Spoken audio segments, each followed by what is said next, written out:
Keep making this descent down. I take shortcuts. You can go all the way down here, or you can save 3 minutes off the hike and go straight down here. Sorry, my voice sounds like it's going. I've been sick. But even though I'm sick, I still came out to look for Sasquatch. That's how much I love this creature, how much I love looking for it. And we're making our descent back to the Jeep. But I must say the Five Lakes Trail is awesome. And it does connect with the Pacific Crest Trail and the Whiskey Creek Trail, which is closed due to two mother bears with cubs, who obviously they're worried about attacks, so they closed it off. So the camp's historical, and I could not do my ghost hunt there. But you know what? I want to hike in this wilderness 5, 10 more times, because there's like multiple trails, multiple peaks, multiple places you can go. This isn't all there is. There's more back here. But maybe sometime we'll come back and we'll do the old Whiskey Creek camp, which has a shed, a bunkhouse, all early old wood vintage. 100 years ago, sheep herders and cattle ranchers would come through here, and they would have their cattle and their sheep feed off all the wildflowers, vegetation, and of course the meadows. There's meadows between some of these mountains that go on for like half a mile, and animals like deer will just graze in the evenings. And then Bigfoot, of course, picks up on it and grabs one or two, because he's got to eat too. Did you know at one time the natives had said that some Bigfoot were actually cannibalistic? There's cases in Nevada of Bigfoot that would steal women and children and eat them, sometimes small pets. So there was a war in the Sierras called the Bigfoot Wars, where the natives hunted down most of the Sasquatch or hairy giants or Nephilim, and to the brink of extinction, only leaving a small population of this tribe, because a Bigfoot would be a tribe, kind of, if they communicate, they build, dens, and they stay very elusive, and one hunts and gathers food. One might have another task. They're like a tribe that might even have their own language. They might be surveying this land from space, and that's why UFOs are often seen in this area. Maybe these creatures are being brought here. Who knows? So let's keep an open mind. The Granite Chief Wilderness did not fail me. I went in the wilderness. I saw Great Lakes, pretty peaks, snow-capped peaks, some really rough hiking areas where it was dropping off. That's exhilarating. I love doing it. It exhilarates me. So, of course, I stay long behind my team because I want to be behind him when I film. My son's getting down to the bottom, and here I am. I'm like a few hundred feet above him, because I'm filming, and I'm stopping to take pictures of butterflies and flowers. I'm like a kid chasing butterflies. Of course, when you're Cheech and Chong in it, all the beautiful colors matter. Pink flowers, yellow flowers like here. Beautiful. It's paradise, man. It's a lost paradise back here. To think I'm only a few miles down that canyon, 3 miles, 4 miles, is Lake Tahoe. And I get to drive around Lake Tahoe to go home. North Lake Tahoe, where it's really kind of offbeat. They got a few cabins along the lake.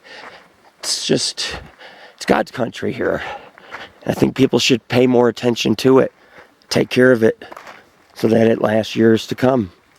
Anyways, this is Lord Rick, bringing you a documentary at 5 Lakes, California, in I call it the big, but it's the Granite Chief Wilderness. We're almost to the bottom of our descent. This trail's pretty rugged going up and down, but I'd like to do the Whiskey Creek Camp, or I could just take the Pacific Crest Trail to it, and that would be beautiful too. Beautiful hike, but You know, you can see it's a very lush wilderness. So yeah, could Bigfoot possibly be in the Granite Chief as well? I'd say so. I mean, if there's healthy bear population, if this thing's learned to hunt, I imagine it could. It's been in the woods for hundreds of years, legend has it, or mythological wise story told upon generation and generation, that these giants still may exist in our forests, and they could actually hunt for bear and deer, and have a regular diet out here, you know, and eat their food and drink their water from these lakes.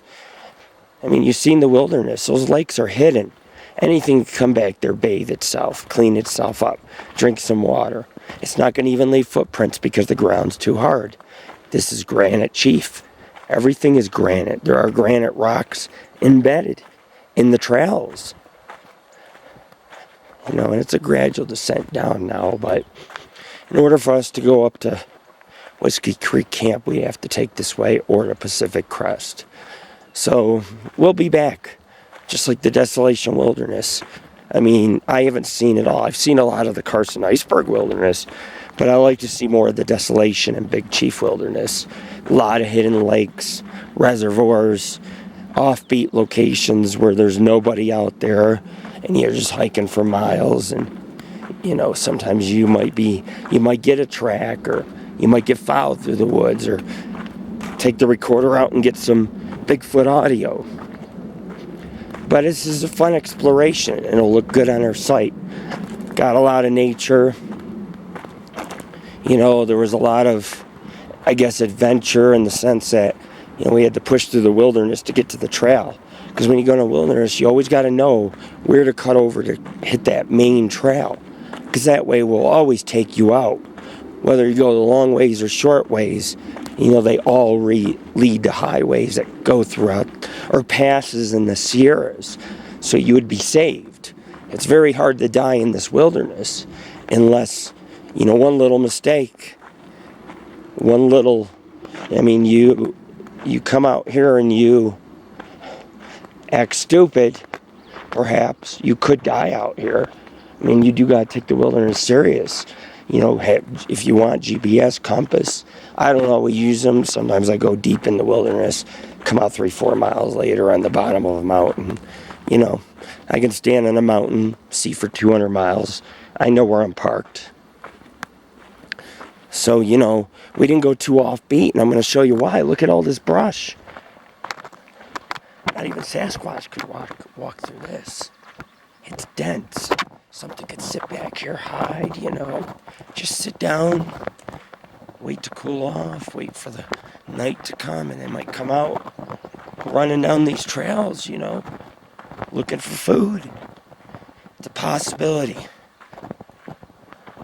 But, you know, every expedition we go on, it's not going to reveal a Sasquatch creature. But, you know, I'm open to the idea. Based on certain locations revealed more evidence than other locations, which certain locations I can see are migration routes that these creatures use. And so that's what I'm following. So when I do these hikes, it's because I'm trying to expand our region to get as much research and work done as possible to prove that these creatures exist in the Sierra Nevadas.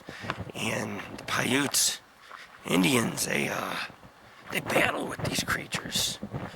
You know, and eventually boundaries were established. And the hairy creatures were rather civilized with the Native Americans here out west. Back east it was different, you know, but it's like a treaty type of thing. And so these hairy wild men, they're deep in the wilderness and they live off the land, you know, and their hair grows long and they have they act like primates, or at least some primate characteristics, like the tree banging, building these wood dens made out of 800-pound pieces of wood, you know, little traps in the tree to lure deer nearby to catch, so they can snap the bones and eat the bone marrow, because the marrow has nutrition. It's very dense woods as you get further down the trail. It feels good to cool down. I mean, we're talking, it got in the 80s today. It was warm. But we had gallons of water. We were all pretty good and prepared for this hike. And we had an extra 2-mile hike we were going to go on. And it's not going to happen today. And then my GPS fell on a crevice and my son got it. It's nice to be small. I wish I was still small. Anyways, this is Lord Rick. Peace.